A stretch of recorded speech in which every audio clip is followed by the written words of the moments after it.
কবেকার মিষ্টি এটা? আজকের মিষ্টি। কিন্তু এই মিষ্টির কোনোটাতেই আপনি দাম লিখেছেন কেন? তো ওইগুলো দেখতে পাচ্ছি দাম লিখেছেন, পোস্টের দাম লিখেছেন, কি এটা নিমকির দাম লিখেছেন, মিষ্টির দামটা কেন লেখেন? এটাই তো আপনার মূল ব্যবসা মনে হয়। না, লেখা ছিল, দোকান বন্ধ ছিল কিছুদিন। আজকে প্রথম খুললেন আপনি? এই দুই দিন ধরে গুছাইতেছি, দোকান বন্ধ ছিল তো। গোছানোর কি আছে এখানে? আপনি প্রতিদিন মিষ্টি নিয়ে আসেন, মিষ্টি এখানে গোছানোর কিছু নাই। তো আপনি কেন দাম দেননি? আর আপনার দেখি ওই যে ফ্রিজে কি কি আছে?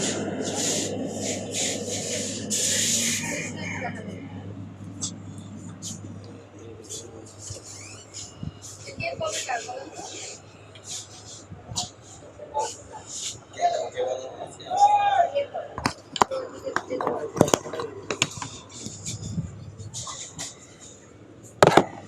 দই দই আছে নাকি আপনার কাছে? দই এই যে মিষ্টি ফ্রিজের মধ্যে মিষ্টি রেখেছেন কেন? ঠান্ডা থাকার জন্য। ওইখানে ঠান্ডা হয় না? না, ওটা ঠান্ডা না। তো এই মিষ্টিটা বিশেষত্ব কি যে ঠান্ডা হওয়া লাগবে? ওইটা তো মানে এক জায়গায় আছে, এটা একটা জায়গায় বেশি আছে তার জন্য। এটা কতখানি আছে? এটা 250 আছে, 1 কেজি 600 গ্রাম। 1 কেজি 600 গ্রাম জি, আপনার। ওই যে ওই জায়গায় আছে। আর এই কেক কবে বানিয়েছেন? কেক কালকে বানাইছি। কালকে বানিয়েছেন। এটা কি বিশ্বাস করা যাবে যে আপনি এটা কালকে বানিয়েছেন? এই কেকে কবেকার আসলে তৈরি? আসলে এগুলো ভালো তো? যাওয়ার সময় এগুলো বাকি দিয়ে যাবেন। আছে? 100 টাকা। এই কেকের দাম কত? কেকের দাম হলো 350 টাকা। 350 টাকা। আপনার কেকে মেয়াদ কতদিন খাওয়া যাবে এটা ভালো এটা থাকবে? 4 দিন পর্যন্ত থাকে। তো সেগুলোর কোনো তথ্যই কিন্তু এখানে লেখা নেই। বুঝতে পেরেছেন? দইয়ের ক্ষেত্রে একই ঘটনা ঘটে।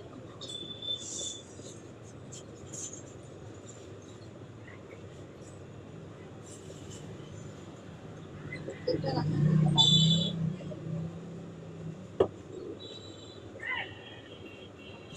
আজকে কত তারিখ? আজকে 20 তারিখ। আপনার এই জুসটার মেয়াদ কবে শেষ হয়েছে দেখেন তো? কোম্পানি আসে না, আসে নিয়ে যায়। আপনি তাহলে তাকে রেখেছেন কেন? আপনার এটা 9 আর 24 তারিখের মেয়াদ চলে গেছে। আপনার এখানে অপরাধ তো অনেক। এক্সপার্ট হয়ে গেছে 9 তারিখ ম্যাচ শেষ হয়েছে। 23 আর কয়দিন আছে? আজকে 3 দিন নিয়ে কোম্পানি গেছে। আসলে নিয়ে যায় ম্যাডাম। আপনি দুটো একই সাথে রেখেছেন। আপনার আর যেটা এটা মেয়াদ সামনে আছে রাখছেন, সেটার যাতে সাথে বাইরে- যেটা মেয়াদ উত্তীর্ণ সেটা একই সাথে রেখেছেন। মেয়াদ উত্তীর্ণ জিনিস কি আপনি বিক্রি করতে পারেন? না না, এটা তো বিক্রি করি না, দেখার সময় তো দেখিয়ে দিই, এটা তো আমাদের কোনো কিছু না ম্যাডাম। আপনার মেয়াদ উত্তীর্ণ জিনিস তো আলাদা জায়গায় রাখতে হবে, আলাদা নিয়ে জায়গায় যায়, রাখতে হবে না? চেঞ্জ করে নিয়ে যায় কোম্পানি। এটা আমি বিক্রি করলে আমার কি লাভ হবে? ডিসপ্লেতে কেন? কোম্পানিতে আপনি ব্যাক করবেন না? হ্যাঁ, কোম্পানি আসলে তো এই ব্যাক সব করে দেবে। কর্মকাণ্ড করে রেখেছেন। দেখেন তো, কারণ হলো অনেক এখানে দুধ তারিখ তো চাই যে দোকান দেখেন, এটা কত করে? দেখি এক্সপার্ট একটু দেখেন। তারিখ বোঝা যাচ্ছে না, মাস বোঝা যাচ্ছে। তারিখ তৈরি ম্যাডাম কোম্পানিরা দিয়ে থাকে, এটা তো আমরা দিয়ে থাকি। আপনি দিচ্ছেন না, কিন্তু আপনি মেয়াদ উত্তীর্ণ জিনিস কি করে বিক্রি করেন? এটা এপ্রিল মাসে চলে গেছে এটার মেয়াদ। আসে না তো কোম্পানি, আসলে এটা রিটার্ন করে তারপরে তাহলে এগুলো আপনার অবস্থা তো ভয়ানক এই খারাপ। কফি একটু নামাতে ভয়ানক খারাপ তো আপনার অবস্থা। ওইটা নামাতে এটা দেখেন কবে চলে গেছে এটা মেয়াদ। তুলা দেখেন, তুলা দেখেন। সবেরই একই অবস্থা। আপনি মানে জীবনে প্রথমবার কিনেছেন, শেষ না পর্যন্ত চলবে। এটা দেখো সবগুলো চলে যাচ্ছে। নিচেরটা দেখো।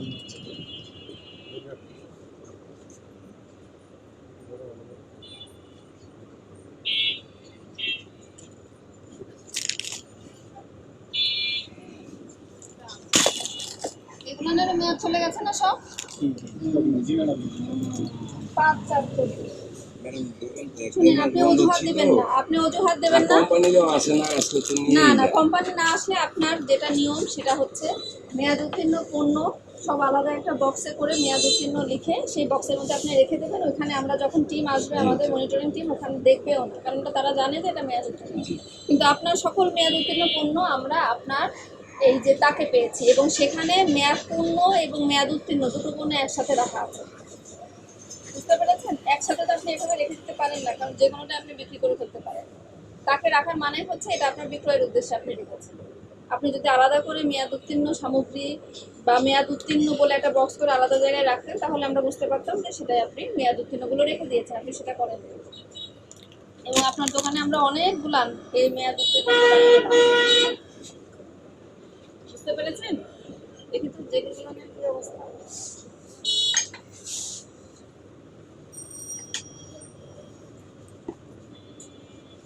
এই আছে।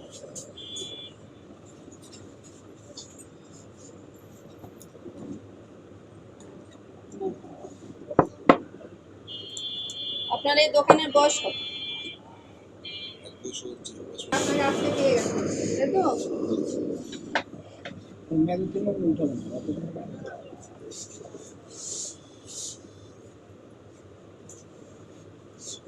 এই যে পাউরুটিগুলো কোথা থেকে নিয়ে আসছেন?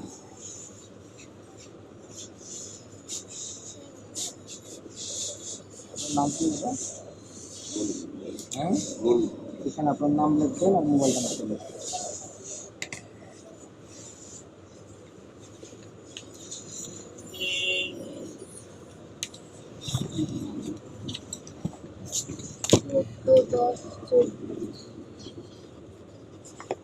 এগুলোর তো মেয়াদ আছে, ওইগুলো আপনার একটা মেয়াদ।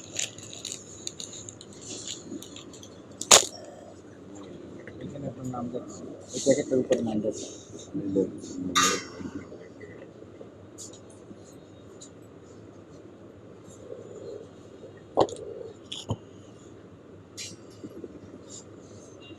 এখন এটা লিখতে দিতেছেন। আপনার এই এলাকায় তো আপনার একটাই বোধহয় মিষ্টির দোকান, তাই না? আপনার দোকান তো ভালোই চলে। দেখেন এখানে আপনার এদিকে আসেন, আপনি তো এদিকে আসেন। আমাকে একটু ব্রেক দিন। এটাকে আপনাদের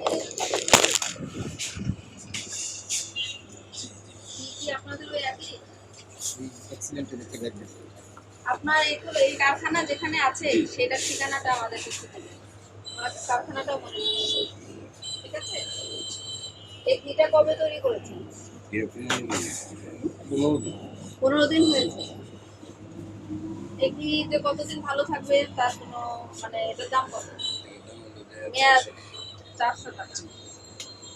এই ঘি, এই মিষ্টি কোনো কিছুরই কবে সে মানে মেয়াদ যাবে বা দাম কোনো কিছুই লেখা নেই। দেখেন আমাদের আইনে যেটা বলা আছে, কোনো আইন বা বিধি দ্বারা আরোপিত মূল্য তালিকা প্রদর্শন না করা।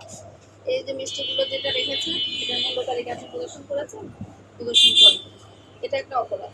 এই অপরাধের 50,000 টাকা অর্থদণ্ড হতে পারে, আবার 1 বছরের কারাদণ্ড হতে পারে।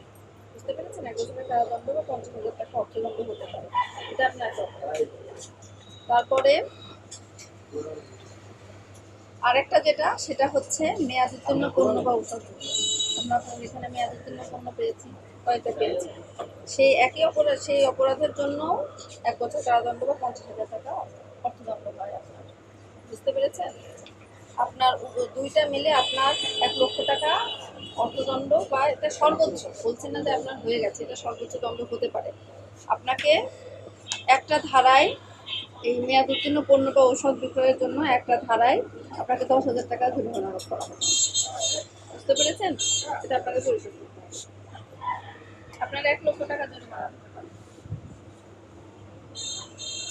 আপনি দীর্ঘদিন ধরে আপনার মেয়াদ উত্তীর্ণ প্রোডাক্ট আপনি এখানে মজুত রেখেছেন, এবং আপনার যে কেক, সেই কেকের পেছনে সিল দিতে হবে যে এটার দাম কত, এটা কবে তৈরি করেছেন, এটার মেয়াদ কবে শেষ হবে। কারণ এই কেক আপনি ইচ্ছা করলে 5 দিন এভাবে রেখে দিতে পারেন, ফ্রিজের মধ্যে কেক রাখলে কিছুই বোঝা যাবে না যে এটা কবে বানানো। কিন্তু মিষ্টি বা কেক এটা তো মানুষ টাটকা খেতে চায়, এটা তো তারা তো ফ্রিজের জিনিস খেতে চায় না। তো আপনার কেকটা কবে তৈরি তার কিন্তু কোনো যৌক্তিক প্রমাণ আমরা দেখতে পাচ্ছি না। বুঝতে পেরেছেন? ওটারও মেয়াদ উত্তীর্ণ তারিখ, দাম লিখে রাখতে হবে, সিল দিয়ে লিখে রাখতে হবে, কাগজ দিয়ে লিখলে হবে না, কারণ কাগজ তুলে ফেলা যায়। বুঝতে পেরেছেন? রেগুলারের দাম যেমন রেখেছেন, এটার দামও আপনাকে একইভাবে দিয়ে দিতে হবে। মিষ্টির দাম, ঘি, আর ঘি তো একটা সেন্সিটিভ জিনিস, তাই না? ঘি তো আর মিষ্টির মতো একদিনে শেষ হয়ে যাবে না। সুতরাং এই ঘি কবে তৈরি করেছেন, কবে মেয়াদ যাবে, সেটা অবশ্যই লিখতে হবে। ঠিক আছে? এটা এখন আপনি জরিমানাটা পরিশোধ করবেন। আর এই ক্লোজ এটা তো আপনার ডাস্টবিন, তাই না? ডাস্টবিনের পাশে। আচ্ছা ঠিক আছে, এখন আপনি দেখেন এগুলো সুন্দর পরিষ্কার জায়গায় রাখবেন।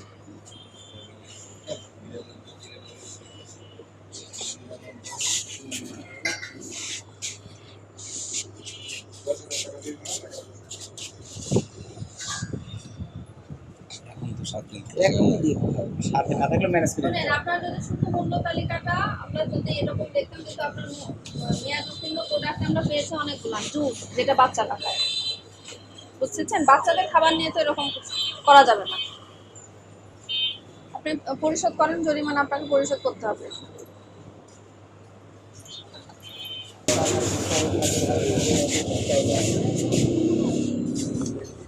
দোকানদার ছাড়া মানুষ এই দোকানে আর কেউ নাই? যদি দোকানের একটা নাই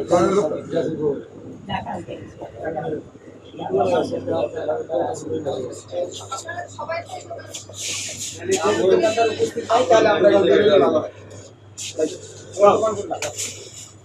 দোকানদার যেহেতু নাই তাহলে সব মানুষ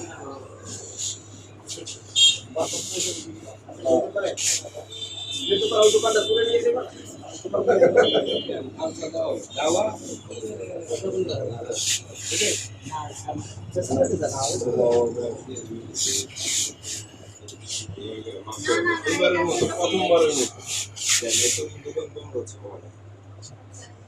এরপরের বার আমরা যদি আসি, এরপরের বার আপনার যেটা বিষয় সেটা হচ্ছে যে দেখেন আমাদের পঞ্চান্ন ধারায় আছে আপনার সংশ্লিষ্ট অপরাধের জন্য নির্ধারিত সর্বোচ্চ দণ্ডের দ্বিগুণ দণ্ড হবে, আপনার 2 লক্ষ টাকা জরিমানা হবে। বুঝতে পেরেছেন? নেক্সট টাইম আমরা কিন্তু আবার আসবো।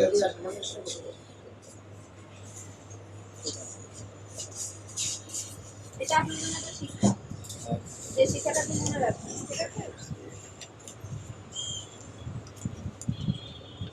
প্রথমবার এখানে এসেছি বলে আপনাকে কনসিডার করব।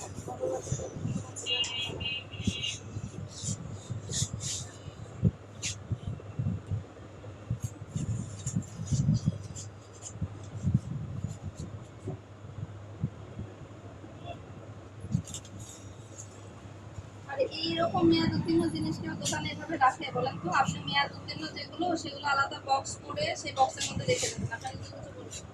তারা যখন আসার আসবে, তারা তো সারা জীবনে নাও আসতে পারে, তাহলে আপনি এই রেখে দেবেন এর উপর। একটা বক্সের মতো বলছে তারপরে উপরে টিকেট করে রেখে দিন। তারপরে ডিজাইন সার্চ করে দেখাবো।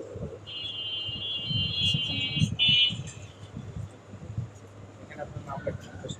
না, রসিদ বই দিয়ে দেবেন। রসিদ বইটা সেন্সিটিভ জিনিস তো, রসিদ বই।